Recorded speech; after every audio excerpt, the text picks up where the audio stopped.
Mr. Aashish Somaiyaa. He's Executive Director and CEO of White Oak Capital Management. Today, sir would be speaking on perspective on markets. Ashish sir, a very warm welcome to you to today's Wealth Management Convention. It is always pleasure to have you with us and hear your valuable thoughts, sir. Over to you, sir. Sure. Thank you very much. I'd like to thank AAFM for inviting me and giving us the opportunity to speak to all of you today. As you're already aware, topic of my presentation is to basically, share our perspective in terms of where we think the markets are and what are the kind of inputs that one can give to clients. I think I just when I entered the session, there was some discussion about risk perception and managing risk perception and creating tolerance, etc. Needless to say, I agree with Deepak that you cannot change somebody's risk perception or risk tolerance. But what you can do is you can definitely make them negotiate certain situations better. Because as you will appreciate, a big contributor to the returns is actually how clients behave or how they control their emotional impulses. And I think that imparting knowledge, making people understand where they are in a particular landscape, I think that is something which goes a long way in ensuring that people actually control their emotions and stay the course, in terms of what they set out to do in the first place. So I think that when it comes to India's, equity markets, I always feel that, we are lucky to be in the right place at the right time. You must have heard Mr. Buffett say a lot of times that he's lucky that he was born in the 30s and started investing in the 40s and 50s in the US. And his entire investment tenure kind of coincided with the massive upsurge. Post Second World War, US became a superpower and still continues to be the leader as far as technology and most areas of innovation. US is the leader. So Mr. Buffett always says that he was very lucky to have his investment career coincide with the rise of the US. And I would dare say that we ourselves are lucky to be in a similar kind of scenario as far as India is actually concerned. So where does India stack up? And in fact, in the recent times, one of the key hot topics of discussion is that, foreigners are investing, foreigners are selling, FPI flows. I think a lot of this is a big point of discussion. Now, I don't know how many of you know, but White Oak is one of the largest foreign portfolio investors investing into India. Out of the total 6 billion we manage, about 4.5 billion is managed for global investors. Our mutual fund in India is new, but by the way, as far as Europe is concerned or global investors are concerned, we've been a mutual fund manager for Indian equities for quite some time. In fact, we have India equity funds which are domiciled in Mauritius, in Ireland, and in London. And these are actually, very well known in the Western world. So we do get the opportunity to interact with a lot of foreign investors. And from that perspective, considering that foreign investments today is like a hot topic. So how do foreigners see our market and how we should participate?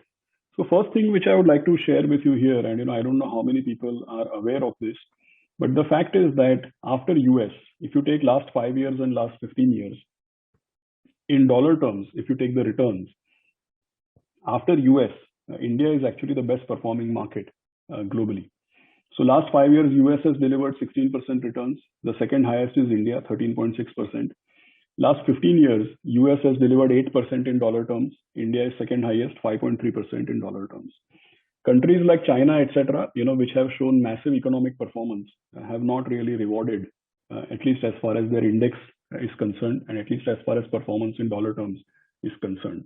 India today, actually, the weightage in the all world country index, all countries world index, India's weightage is 1%. But in terms of world market cap, our weightage is as high as about close to 3%. So India's weightage in indices, in people's portfolios, all of it is actually set to rise. Even in the last 3 months, when you are seeing that foreigners have been selling in India, that is a global risk off. Money might be going out of India for reasons like, if people are removing money from Asian equities, if people are removing money from a basket of countries, which are on the other side of the commodity cycle, if people withdraw money from a global emerging markets fund, if people withdraw money from a global equity fund. So in general, if people are removing money from equity or from emerging markets, then willy-nilly some $5 to $15 will automatically go out of India, right? If you're worried about China tech sector and you want to withdraw money from a global emerging markets fund, of course, $35 to $40 will go out of China, but $12 to $15 will automatically go out of India, whereas India was not even your reason for actually making that decision. So we should not give ourselves too much importance. If we are seeing FPI outflows, it's not because somebody is waking up every morning and saying India is a bad country, I want to withdraw from India. In fact, as a single country dedicated India manager, we can say, for example, our own experience, India funds, we actually have a net positive inflow, even from 1st Jan 2022. I'm not talking in the past. So currently we may be seeing an outflow because of a global risk off, because of geopolitics, but all the data and the returns and the potential of the market actually shows that India is set to receive. And even now, once this geopolitical event is behind us, past history shows, whether it is 2008, whether it is 2020, all past history shows that when India has an outflow because of global issues, the moment the dust settles, let me tell you, they'll buy back more than what they've sold. So don't read too much into FPI flows. It is not just India specific. When the dust settles, you will suddenly see, right? In 2020, what happened? Even before we had 1,000 cases of COVID, we were 40% down because of FPI selling. In 2008, what happened? We were 50-60% down purely because of the Lehman crisis. These were not impacting India singly, and these were not necessarily like the Lehman crisis or today's geopolitics is not directly because of India limit. So anytime that foreigners are selling because of a global risk off, when the dust settles, it's quite likely that, so best not to react. It's quite likely that you will get back more than what actually went out. The other interesting thing about India is that although we are $3 trillion market cap, not very big, right? Still, it's the most diverse corporate universe.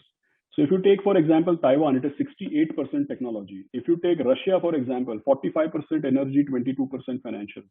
You take Brazil, 22% materials, 22% financials, 20% materials. In India, the top two sectors are just 37 or 38%. So it's the most diverse corporate universe. We have stocks across sectors. And what is interesting is that in every sector, we have large cap, mid cap, and small cap. So you take the large cap index, all sectors. You take mid cap index, all sectors. You take small cap index, it has all sectors.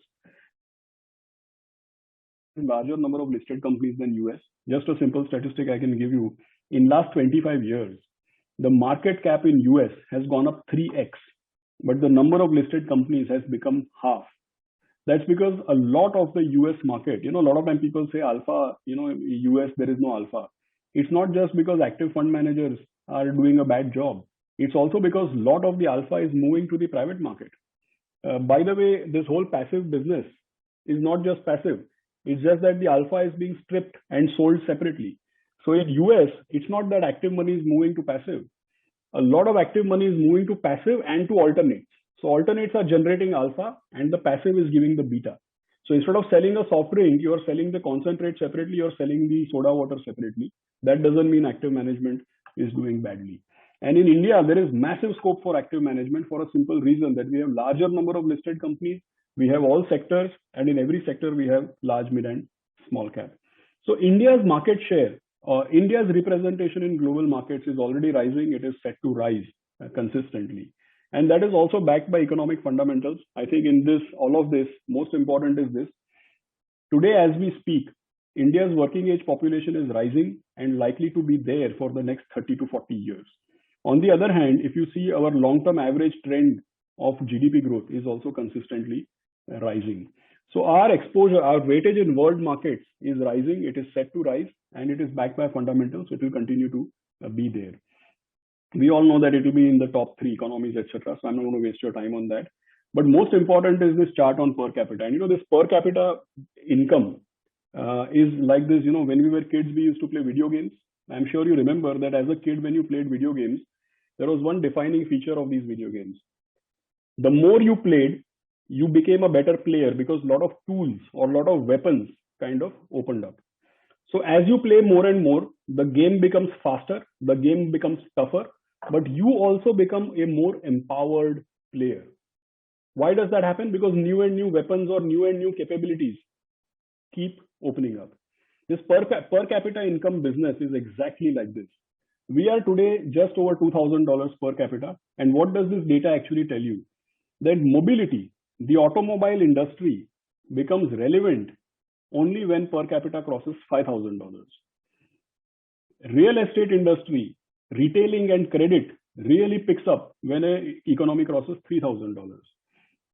For example, recreation, travel, tourism, it becomes important when when a country crosses $6,500 per capita. Look, we are not the only country which is 2,000, 3,000. There are many countries in the world which have been through this journey, and there is enough data which shows that which sectors and which industries start becoming important as and when the country's per capita income starts rising. So a lot of times in our country, for many sectors, people say, "Oh, this sector is done. It is sunset, blah blah." I think it is utter rubbish. Today, a lot of people might tell you that automobile is a sunset sector. The data clearly shows that automobile as a sector becomes relevant only after you cross $5,000 per capita. That's when a good number of people. Why do you think insurance companies got listed only 3-4 years back? Why not 20 years back? Because if your per capita income is $1,000, who needs insurance and who wants to insure them? But when you're $2,000 is when some people on the margin, it becomes relevant that they need insurance and somebody is even happy to insure them. So I think we have a long way to go. We've just started. And trust me, India is a market where being bearish does not help. Being bearish might sound very intelligent, very intellectual, it makes no money. So what is important is we need to keep the big picture in mind. There are always long trends and then there are short trends. The short trends always create headwinds and tailwinds, but more importantly, the short trends end up confusing people and distracting them from the long trend. If you have to take one slide from the presentation, the long trend is this. Don't forget this and you will definitely stay the course. The good news is that while the whole country is $2,000 per capita, there are many states which are in different levels of development. So for example, if you take Sikkim, Goa, Delhi, Chandigarh, they are actually the per capita level of a Brazil or a South Africa. But the interesting part is that we have 25 million people or 2.5 crore people who are in that vicinity. Say for example, average is 2,000, but Kerala, Gujarat, Maharashtra are 3,500, 3,200. That is the level of Vietnam. But what is interesting is that at that level, we have 22 crore people, right? So within an India, there are many Indias, there are many markets, and the level of development is pretty high by per capita measurements in a lot of states. Where are we and what do we expect as far as markets are concerned going forward? Of course, right now, for everybody, top of mind is the geopolitics. Let me just share 2 or 3 things as far as geopolitics is concerned first, and then go back to the corporate fundamentals. I think key thing to keep in mind is that, don't just read $110 oil and start panicking. If it is $110 for a prolonged period of time, then it matters. If it is $100 or $110 for a few weeks, then I think it is something which is short term, which is speculative. Oil price is not high because suddenly all the supply has evaporated and suddenly there is a huge surge of demand. No, let me tell you, a lot of knowledgeable people who follow the oil market, they know that the equilibrium price is $75 to $85. If you take today's supply and today's demand, it should be $70, $80 to the barrel. Why is it 100, 110, 120? Because there is a lot of financial speculation. It's not like Russia is unwilling to sell oil. It's not like India cannot buy oil. The point to keep in mind is that eventually, at some point in time, the dust will settle. And if you panic, you will actually lose out. Today is the time, where you are not far away. Somewhere in the next, you already see it in the last 2-3 days.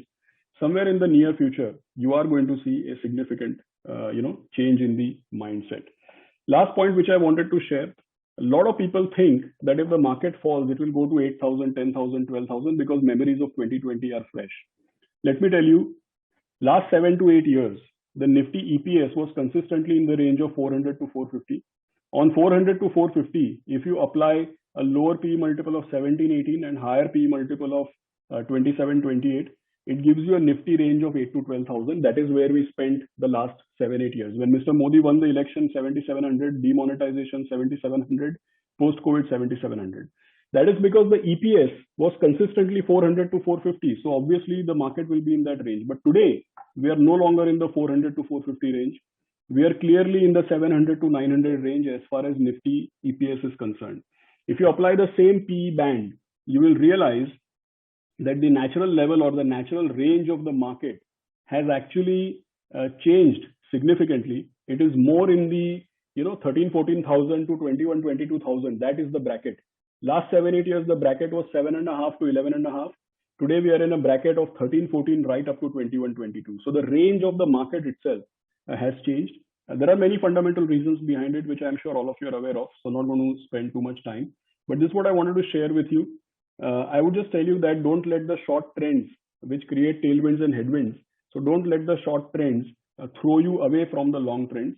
I think it is a time to not only stay invested, but invest consistently.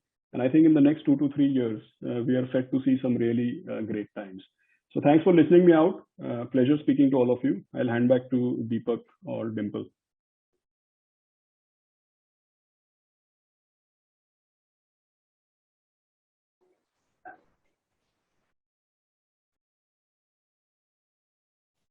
Thank you so much, Aashish.